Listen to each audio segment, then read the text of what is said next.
en la zona de la Estampita. Y bueno, sin más, pues les cedo la palabra para que comiencen con su charla y pues un fuerte aplauso para ellos.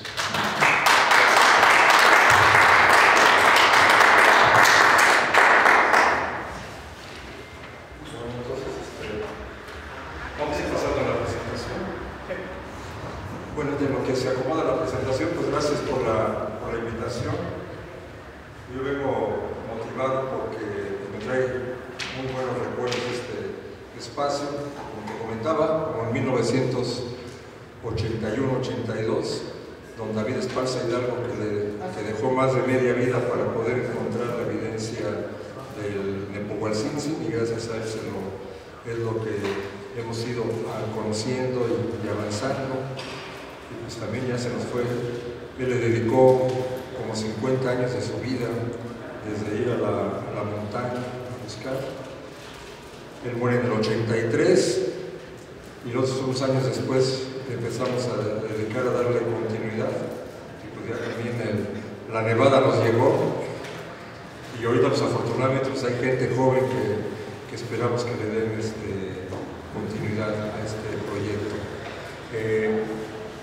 Entonces vamos a hablar como Nepohualcínsin. El vocablo en náhuatl pues es la persona que tiene el conocimiento de la cuenta, pero no de la cuenta cuantitativa, ¿no? Es más la cuenta cualitativa. Así que ahorita hemos batallado muchos años desde cuando David Esparza Hidalgo, siempre dentro de la informalidad. Entonces ahorita en el nuevo modelo educativo, la nueva escuela mexicana, se presenta la oportunidad de que se pueda incorporar dentro de lo que es el plan, pero no se ha podido. Estamos a 4 años del sexenio. Este periodo escolar de agosto del 2022 a julio del 23 se tenía que haber piloteado la nueva escuela mexicana. Se ampararon, no se pudo entrar. Ahorita estamos esperando para el nuevo periodo escolar del 23, de agosto del 23 a julio del 24, se tendría que entrar en grupos de primer año de la educación básica, de primaria, es el primer año. Y ahorita gente de la misma, un líder del 68, Guevara Niebla, es de los que más se está oponiendo y dice que se van a volver a amparar y que esto no va a pasar. Entonces, el nuevo modelo educativo, ¿qué es lo que plantea? El trabajo en comunidad es el eje central. Y luego le llaman 4 campos formativos, lo que es el lenguaje. Aquí es algo de lo que quiero que veamos. El lenguaje no solamente es el hablado, ¿no? Que también ahí estamos en búsqueda, y a ver si nos alcanza el tiempo de restaurar el lenguaje matemático. En los pueblos náhuatl, que es los que más está extendido, hay algunos pueblos donde no se cuenta más del 20. Y las demás 61, son 62 lenguas, 63 lenguas, las lenguas restantes, pues también el lenguaje matemático está desaparecido. Entonces, dentro del campo formativo del lenguaje, ahí ya estamos adoleciendo de esto. Y ahorita de lo que vamos a ver es el lenguaje visual a través de lo que es los símbolos matemáticos. Entonces, rápido le vamos pasando. Entonces, algo que no está estudiado es la forma de educar. La forma de educar solamente, también mi maestrazo, el doctor Alfredo López Austin, él marca la parte educativa, pero como hechos históricos o hechos arqueológicos, ¿no? Dice, ¿dónde está el Calmeca? Donde está de Catedral a espaldas, donde está el Centro Cultural España, ahí en la parte baja, ahí están los restos de lo que queda del Calmeca. Pero lo principal, la forma de educar, es lo que no está documentado. Entonces solamente hay ciertos flachazos que nos indican que había forma, que podemos encontrar cómo se va creando una forma de educar. Y desde luego, pues la matemática forma parte central de una forma de educar. Dentro de los mismos campos formativos, ahorita hablamos del lenguaje, el segundo, que es muy importante, dice saberes y pensamiento científico. Lo que le puede dar pensamiento científico es a través de la matemática, lo que conoce. Y eso es lo que es la lucha. Por eso pedíamos de que estuvieran aquí maestros para que nos ayuden a que tengamos presencia, para que el próximo periodo escolar podamos penetrar con el pensamiento científico a través de nuestros saberes tradicionales. Entonces, rápidamente, vamos a pasar. Por favor, otro.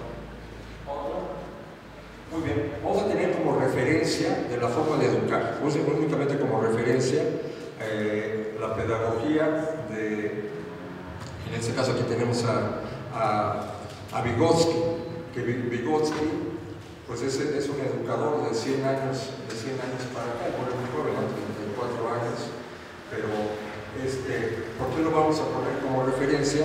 Porque se habla que el contexto, el ambiente sociocultural es lo que ayuda para poder llevar a cabo una transmisión de conocimientos. Entonces, pasamos a decir, ¿sí se escucha mi voz hasta allá? Sí, mejor. Y así lo voy viendo. Entonces, la teoría de Vygotsky habla las creencias y actitudes culturales influyen en cómo se desarrolla la enseñanza y el aprendizaje. La que sigue, por favor. Entonces, el contexto, nuestras tradiciones, ahí hay elementos para poder extraer cómo se va educando, y ahí vamos a dejar al final a eso. Otra referencia es la de Paulo Freire, la pedagogía crítica, y específicamente lo que es el diálogo, el intercambio de saberes, que a veces no es necesario el intercambio de saberes, el hecho de que alguien esté hablando, que estemos haciendo esta transmisión, ver un altar de muertos, ver un metate, ver un petate, ese es un diálogo que tenemos que aprender, lo que dice la matemática. La matemática es poder analizar, razonar, pero sobre todo interpretar. Entonces a veces la interpretación la encontramos a través de un diálogo que quedan ahí los elementos en nuestros hechos tradicionales que vamos viviendo. Entonces, esas son las referencias que podemos, y luego pasamos, por favor. Aquí les presento a quien tuvo la oportunidad de conocer a don Alfredo López Osti, una eminencia en lo que es composición, y me dio la oportunidad de tomar el seminario de composición mesoamericana y varios años compartir con él, y de ahí se va formando esto que les estamos diciendo. ¿Cómo se va formando una tradición? Y la tradición matemática va cumpliendo ese requisito. Entonces nos dice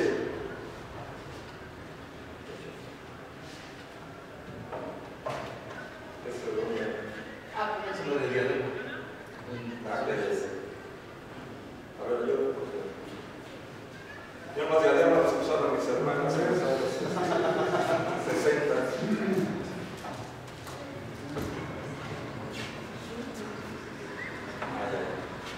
¿Ahí se escucha? Sí. Ah, bien. Ahí está.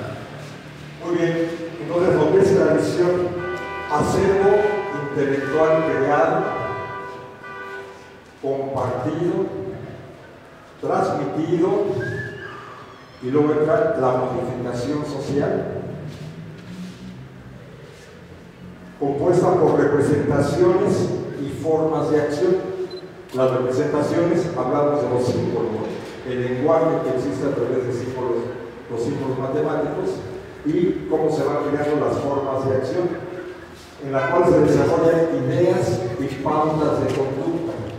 La forma de educar es una pauta de conducta que viene, cómo se va generando esa tradición, a través de los miembros de una sociedad, se ve individual o colectivamente, de manera mental o exteriorizada, a las distintas situaciones que se les presentan en la vida. Entonces, esa definición es clave para poder determinar cómo se construye una tradición educativa, cómo se construye una tradición matemática, hasta lo que conocemos al final como lo que es el poblacismo de lo que hablamos. La cosmovisión, cómo se estructura una forma de pensamiento, y también dice López Austin, que es la cosmovisión, dice, pues es la totalidad en el universo.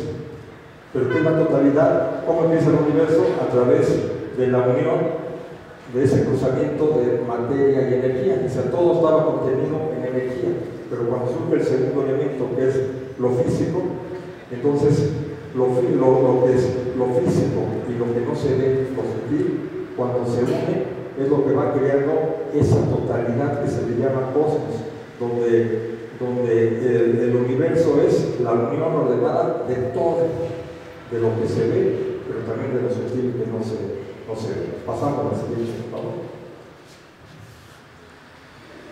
El elemento principal que nos da el cómputo del tiempo, ahora que se están celebrando aquí uno de los calendarios, el principio del cómputo pues, es el Sol. Y el Sol en su caminar va formando ese 8. Entonces tiene 4 momentos claves, 2 equinocciales y 2 solsticiales. Entonces el momento en que en su caminar del Sol, esos momentos va determinando las formas de acción que debe de llevar a cabo el ser humano. Entonces, el contar es el momento en que el ser humano tiene la posibilidad de ir viendo cómo va caminando el Sol y va determinando el calendario, va determinando el tiempo, y de ahí se van generando las pautas de conductas que hablan de la definición de tradición. Pasamos, por favor. Entonces, de ahí es como se crea un modelo matemático figurativo, una forma de lenguaje, que eso está dentro de los campos formativos. El lenguaje también puede ser a través de imágenes, que a través de su interpretación, analizar, razonar, interpretar, vamos determinando qué es lo que nos está diciendo. Pasamos, por favor. Entonces ahí vamos viendo cómo se va construyendo. Primeramente, pues existe ahí un punto y una raya, dicen. Luego es un punto, una raya y algo que parece un caracol, y en la parte superior un círculo, un disco, un dedo, una bandera, una pluma y una bolsita. Entonces, esta es en la tradición matemática el lenguaje, el modelo figurativo que se va llevando acá. Gracias. Pasamos, por favor. Muy bien. Entonces, ¿cómo se va construyendo la tradición? Acervo intelectual creado y compartido. Y partimos del pueblo olmeca, 1500 años antes de Cristo. En la zona de Veracruz, Tres Zapotes, y en Tabasco, es donde surge, pasamos, existe en una piedra donde existen este lenguaje, estos símbolos, un círculo y una barra, o un punto y una raya, dicen algunos. Pero ¿qué es lo que significa? Vamos a interpretar, pasamos. Entonces, ese círculo es la imagen del Sol. Entonces, el Sol, es el acervo intelectual, en el cual está diciendo que la forma de contar es a través del caminar del Sol. Pasamos. Y la barra son las formas de acción, a manera de que cuando aparece el Sol, qué es lo que tiene que hacer el ser humano, cuáles son las formas de acción, y eso se determina a través de sus extremidades. Entonces, las barras determinan nuestras 4 extremidades. Y entonces ahí es donde vamos encontrando la interpretación de acervo intelectual creado, compartido, a través de imágenes y formas de acción. Pasamos, por favor. Entonces, pues nosotros para llegar a esto, pues tuvimos que pasar primero como danzante, por eso está esta imagen, una danza que es de Chipetote. donde en las extremidades también la danza es un lenguaje aquí Lucio Carpanta, también un gran maestro hablante del náhuatl, como decía que la danza viene de mitotilia. Algunos hablan del mitote como el chismoso, el mitotero, pero el mitote viene de mitotilia, cuando el cuerpo habla, cuando el cuerpo narra. Pues aquí, por eso mostramos en esta danza de Chupetote cómo las formas de acción están narrando cuando antes de sembrar lo que hay que hacer es esa parte sutil, esa parte de encontrar el alma del ser humano se conecte con el alma de la tierra. Entonces por eso en la danza va diciendo que hay que acariciar la tierra, hay que acariciar el alma de la tierra, lo que va narrando. Después dice, ¿cómo se le llama? Se abre el surco a través de ese paso que va indicando. Pasamos a la siguiente. Se coloca la semilla, se invoca la energía solar, el pataleo es la petición de lluvia, pasamos, y van siendo los giros del viento, y finalmente la reverencia. Esa parte es muy importante, eso es lo que diferencia lo sutil, la cuenta del ser humano en lo sutil, que debe de ser la conexión del alma y agradecerle a la Madre Tierra que nos va a ayudar en la vida. Entonces, esas son las formas de acción que marca en esa tradición en matemática. Pasamos, por favor. Entonces, ahí vamos recorriendo la definición. Hacer un intelectual creado, compartido de 1500 años antes de Cristo hasta el 200, cuando empieza el pueblo maya. Entonces, hacer un intelectual creado, compartido, transmitido al pueblo maya, y vamos a ver si hace alguna modificación social el pueblo maya. Pasamos, por favor. Entonces, el pueblo maya, esta es una foto en la zona ahí de Mérida, no sé qué cerca ahí está. Crean este espacio en una montaña para que un 21 de marzo